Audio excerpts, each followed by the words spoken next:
My name is Laura Adams. I'm President and CEO of the Rhode Island Quality Institute.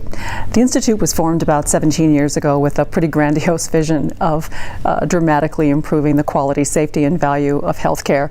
We wanted to be sort of the nation's living laboratory, the petri dish for innovation.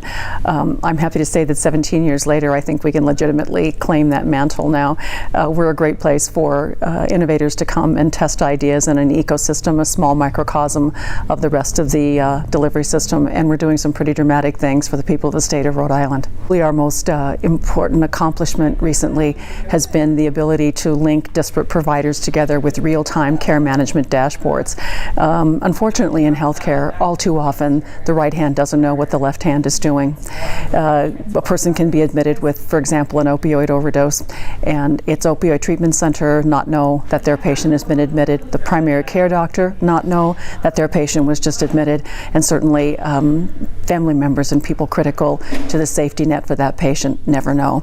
In fact, these patients can be treated and treated multiple times without people being there to assist in that really critical golden few hours after something like an overdose. Our dashboards now connect those providers, so all of those people I just mentioned are connected and know in real time when that's happening. So when the discharge occurs, they also know immediately when that's happened, and instead of being treated and going right back out into the same environment that eventually takes their lives, these patients can have have the arms of the community wrapped around them in this critical time.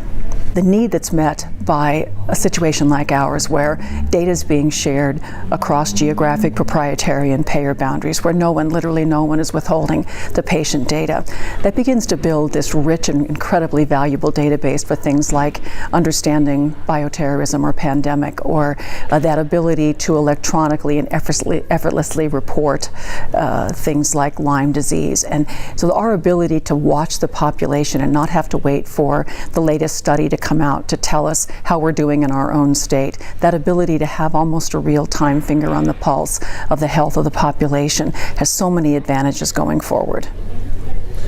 So in terms of, getting institutions to share data better, what would you like to see happen?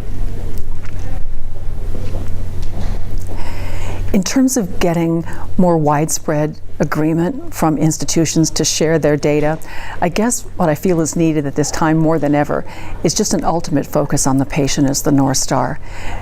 Despite the fact that we're now involved in new payment models, we're still seeing people believe that the hoarding of the data or the keeping of the data is in their own proprietary self-interest, when I think what we haven't realized is anybody under a risk contract still is experiencing about 30% leakage. That is, their patients going somewhere else.